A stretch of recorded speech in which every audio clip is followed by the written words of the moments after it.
नमस्कार आदाब दोस्तों। तो चलिए आज फिर हम आप लोगों के लिए लाए हैं देश और दुनिया की तमाम ताजा बड़ी खबरें, ब्रेकिंग न्यूज हेडलाइंस, एक एक करके तमाम बड़ी खबरें आपके सामने रखेंगे। सबसे पहली और बड़ी खबर में आपको बताएंगे दोस्तों, पश्चिम बंगाल के अंदर बीजेपी में फिर से बगावत हो गई है।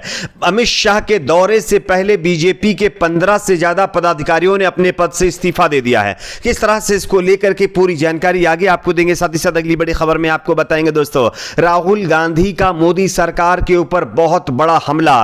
देश में बढ़ते बिजली संकट से लेकर के बेरोजगारी के मुद्दे पर राहुल गांधी ने मोदी सरकार को घेरा है। किस तरह से, इस पर भी जानकारी देंगे। साथ ही साथ अगली बड़ी खबर में आपको बताएंगे दोस्तों, देश के राष्ट्रपिता महात्मा गांधी को गाली देने वाला साधु कालीचरण एक बार फिर से एक और विवादित बयान देकर के सुर्खियों में आ गया है। किस तरह से इसने मुसलमानों को लेकर के जहर उगला है, यह भी आपको दिखाएंगे। साथ ही साथ अगली बड़ी खबर में आपको बताएंगे दोस्तों कि उत्तर प्रदेश में ईद उल फित्र और परशुराम जयंती पर अब नए नियम जो है योगी सरकार ने लागू कर दिए हैं। अगर ईद उल फित्र और परशुराम जयंती पर कोई भी नियमों का उल्लंघन करेगा तो उसके खिलाफ सख्त से सख्त कार्रवाई होगी। नियम के बारे में आगे आपको जानकारी देंगे। साथ ही साथ अगली बड़ी खबर में आपको बताएंगे दोस्तों, पैगंबर मोहम्मद की छवि खराब करने वालों के खिलाफ अब सुप्रीम कोर्ट सख्त हो गया है। सुप्रीम कोर्ट में पैगंबर मोहम्मद की छवि खराब करने वालों के खिलाफ अर्जी दी गई थी और इस पर सुनवाई के लिए सुप्रीम कोर्ट राजी हो गया है। क्या है पूरा मामला, कब होगी सुनवाई, ये भी आपको बताएंगे। साथ ही साथ अगली बड़ी खबर में आपको बताएंगे दोस्तों,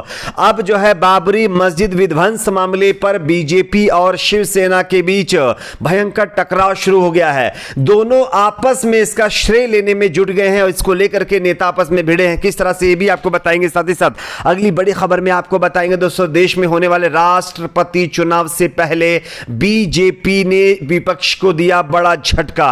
किस तरह से, इसकी भी जानकारी देंगे। साथ ही साथ अगली बड़ी खबर में आपको बताएंगे दोस्तों, कोरोना वैक्सीनेशन के मामले पर सुप्रीम कोर्ट से बड़ी खबर सामने आ रही है, इसकी भी जानकारी देंगे। उससे पहले छोटी सी रिक्वेस्ट करेंगे, वीडियो को लाइक करके ज्यादा से ज्यादा शेयर करिए, चैनल को सब्सक्राइब करके बेल आइकन को जरूर प्रेस कर लीजिए। बात करेंगे पहली और बड़ी खबर की। जैसा कि आप सभी जानते होंगे दोस्तों, पश्चिम बंगाल के अंदर विधानसभा चुनाव हारने के बाद बीजेपी में लगातार भगदड़ का दौर जारी है।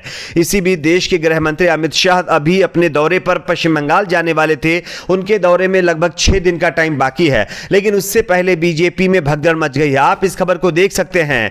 पश्चिम बंगाल भाजपा में कलह का दौर जारी है। ऐसे में खबरें सामने आ रही हैं कि बंगाल में पार्टी मतभेदों को दूर करने का जिम्मा खुद गृह मंत्री अमित शाह ने संभाला है। दरअसल केंद्रीय गृह मंत्री अमित शाह 4 मई को पश्चिम बंगाल के दौरे पर जा रहे हैं, लेकिन उससे पहले कोलकाता के निकटवर्ती उत्तर 24 परगना जिले में रविवार को बारासात संगठनात्मक समिति के 15 पदाधिकारियों ने एक बार सामूहिक इस्तीफा दे दिया है और बीजेपी से अपने आप को अलग कर लिया है। यह बीजेपी के लिए बड़ा झटका है और खास करके गृह मंत्री अमित शाह को भी झटका है, क्योंकि उनके दौरे से पहले इस तरह से बीजेपी में भगदड़ मची है। बात करेंगे अगली खबर की। अगली बड़ी खबर आ रही दोस्तों, राहुल गांधी का मोदी सरकार पर बहुत बड़ा हमला।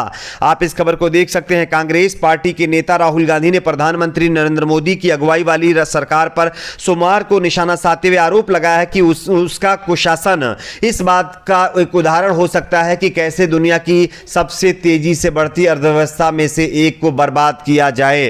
कांग्रेस नेता राहुल गांधी ने एक ट्वीट में देश के कई संकटों का जिक्र किया। उन्होंने लिखा कि यह सब समस्याएं प्रधानमंत्री नरेंद्र मोदी के 8 साल के कुशासन की एक केस स्टडी है। देश में भीषण गर्मी के मद्देनजर बढ़ती बिजली की मांग के बीच उन्होंने यह ट्वीट किया है। कांग्रेस पार्टी के प्रमुख ने ट्वीट किया, बिजली संकट, रोजगार संकट, किसान संकट, मुद्रा स्फीति संकट, प्रधानमंत्री मोदी का 8 साल का कुशासन इस बात का एक उदाहरण है। वो हो सकता है कि कैसे दुनिया की सबसे तेजी से बढ़ती अर्थव्यवस्था को बर्बाद किया जा सकता है। बात करेंगे अगली खबर की। अगली बड़ी खबर दोस्तों आ रही है, देश के राष्ट्रपिता महात्मा गांधी को गाली देने वाला कालीचरण बाबा एक बार फिर से विवादों में आ गया है। आप इस खबर को देख सकते हैं दोस्तों, राष्ट्रपति महात्मा गांधी को गाली देकर चर्चा में आए कालीचरण ने मुसलमानों को लेकर के जहर उगला है। उन्होंने हिंदुओं को मुसलमानों का डर दिखाते हुए कहा है कि उनकी आबादी बढ़ती जा रही है और हिंदू बहन बेटियों की सुरक्षा का इससे खतरा बढ़ रहा है।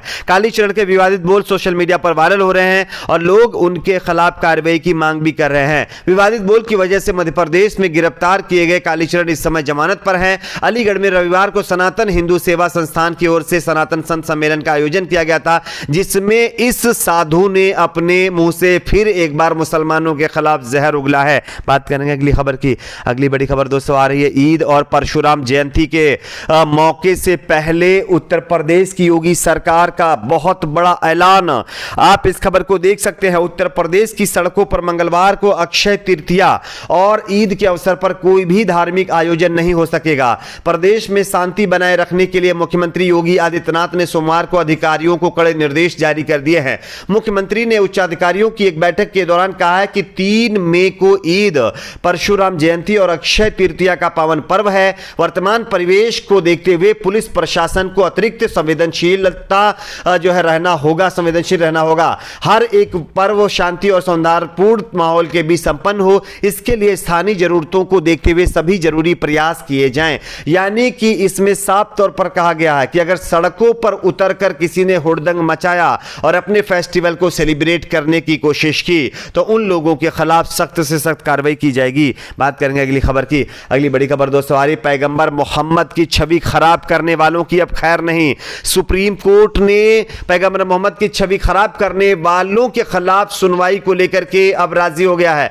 आप इस खबर को देख सकते हैं। इस्लाम के प्रवर्तक पैगंबर मोहम्मद की छवि खराब करने के मामले की जांच की मांग वाली अर्जी पर सुप्रीम कोर्ट सुनवाई करेगा। सोमवार को अदालत ने एक ऐसी याचिका पर सुनवाई के लिए 9 मई की तारीख तय कर दी है। इस अर्जी में मांग की गई है कि पैगंबर मोहम्मद पर आपत्तिजनक टिप्पणियों और हेट क्राइम के मामलों की कोर्ट की निगरानी में जांच चलनी चाहिए और फिर आरोपियों पर केस होना चाहिए। अर्जी में कहा गया है कि देश के अलग अलग हिस्सों में ऐसे मामले सामने आए हैं जब पैगंबर मोहम्मद की छवि को बिगाड़ने वाले टिप्पणियां की गई हैं। इसके चलते इस्लाम को मानने वाले लोगों की आस्था पर चोट पहुंची है और अब जो कोई भी पैगंबर मोहम्मद के ऊपर टिप्पणी करेगा और अभद्र टिप्पणी करेगा उसकी अब खैर नहीं है। बात करेंगे अगली खबर की। अगली बड़ी खबर दोस्तों आ रही है महाराष्ट्र में अब जो है बाबरी विध्वंस का श्रेय लेने में बीजेपी और शिवसेना के बीच टकराव शुरू हो गया है। आप इस खबर को देख सकते हैं। महाराष्ट्र की राजनीति में इन दिनों बयानबाजी का दौर जारी है। लाउडस्पीकर से शुरू हुआ विवाद हनुमान चालीसा पर पहुंचा और अब भी लगातार नेताओं के बीच वार पलटवार हो रहा है। इसी क्रम में रविवार को महाराष्ट्र के 62वें स्थापना दिवस के मौके पर मुंबई के सोमैया ग्राउंड में महाराष्ट्र विधानसभा में विपक्ष के नेता और पूर्व मुख्यमंत्री देवेंद्र फडणवीस ने शिवसेना पर निशाना साधा। इस दौरान उन्होंने अयोध्या में 1992 में गिराए गए विवादित ढांचे का जिक्र करते हुए शिवसेना की भूमिका पर सवाल खड़े किए हैं।